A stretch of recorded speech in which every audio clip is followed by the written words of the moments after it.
Good morning, everyone. My name is JING, and let me take you into a moment I will never forget. It was 2 a.m. The house was quiet.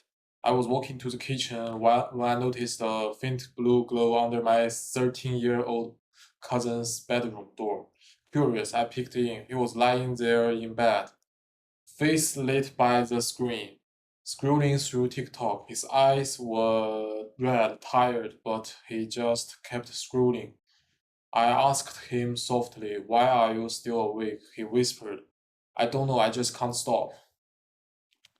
That night, I couldn't go back to sleep, not because of the light, but because of what he said. I just can't stop. That wasn't entertainment, that was addiction. Let me ask you, have you ever picked up your phone planning to scroll for just 5 minutes, only to realize an hour has passed? Have you ever checked your phone while eating, while studying, even during conversations?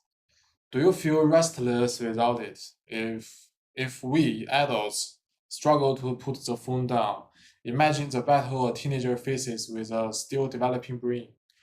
Social media was created to connect us, but for many teens today, it's becoming a trap, a rabbit hole with no bottom.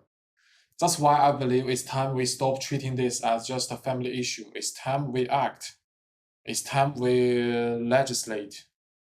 Today, I will show you the scale of the problem, why legal limits are necessary, and what we can all gain from this change. This is more than screen time, it's a health crisis.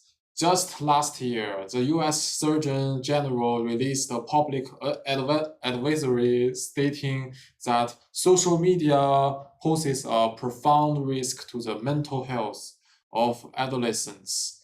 According to their research, nearly 95% of teens aged 13 to 17 report using a social media platform, and more than one-third say they use it almost constantly. These same teens showed significantly higher rates of anxiety, depression, and poor self-esteem compared to those with limited usage. In fact, data from Common Sense Media, which is published in 2022, found that the average US teen spends over 8 hours and 39 minutes per day on screens for entertainment, not including schoolwork, most of that time on social platforms. That's more time than they spend in school, more than they sleep, more than they spend with their families. Dr. Alison Escalante, a predictory writing for Forbes in 2024, explained how social media platforms are not built for safety. They are built to be addictive. She said features like endless scrolling, flashy alerts, and personalized content are deliberately designed to hijack attention, especially among children. These platforms use persuasive design, a method borrowed from slot machines, to exploit psychological triggers in young users. These apps stimulate dopamine, the brain's feel-good chemical. Every like, every comment, every notification is a hit. And just like with any addiction, they crave more. This isn't just emotional, it's psycho too. Teens lose sleep, their ability to focus drops, grades suffer, brain development slows. We are not just raising a distracted generation, we are raising a dependent one. One that feels empty without validation. One that measures worth in likes and shares. Let me say it clearly. These platforms are shaping young minds for profit, not protection. So what can we do? Some say that's a parent's job. And yes, parents matter, but in this fight, they are outnumbered and outgunned. Apps are engineered by teams of behavior experts. They experiment daily and what keeps users online the longest. Even adults struggle to resist. Can we really expect teenagers to win that fight? That's why we need laws, not to control, but to protect. In 2024, the Australian government passed what it called a world-leading law to ban children under 16 from using social media. Social media platforms like TikTok, Instagram, and Snapchat. Companies are now legally required to verify age and delete underage accounts. This move came after the e-safety commission reported a 48% rise in cyberbullying and a 36% increase in youth mental health consultation linked to social media exposure.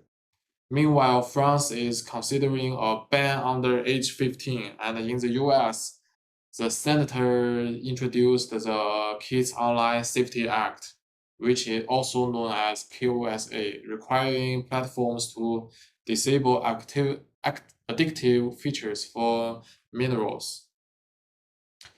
This isn't hypothetical, it's happening and it's working.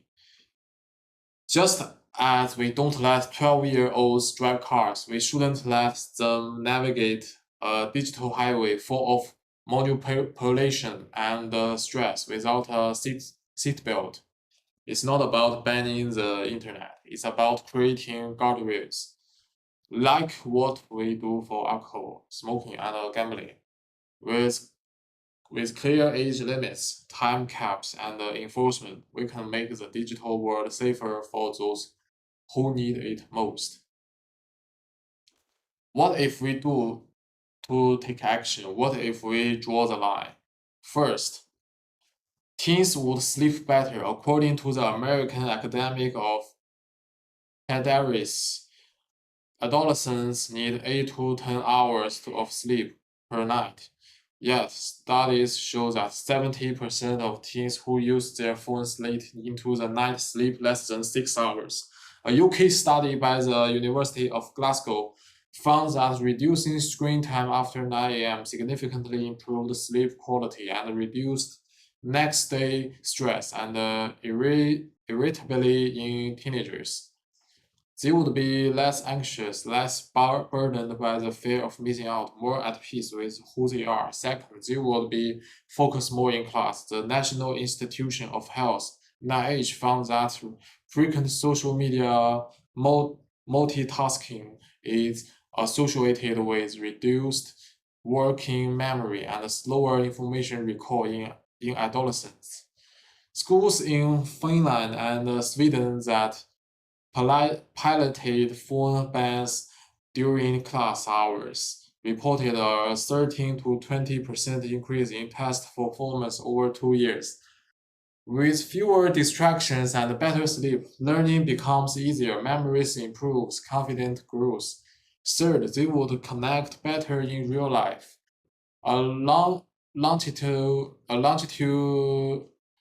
study by the University of Michigan found that teens who reduced social media use by just 30 minutes a day reported significantly improved empathy, eye contact, and relation satisfaction in just 3 weeks. They would look up instead of down, listen instead of scroll, laugh with friends, not emojis.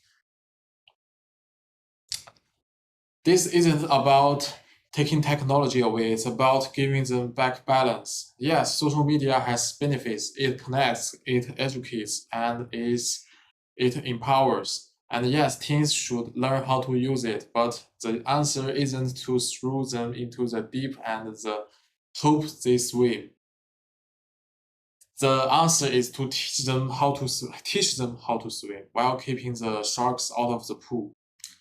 A tool can help, a trap can harm. The difference is regulation. Legal limits don't silence voices, they protect futures. Let me bring you back to that night.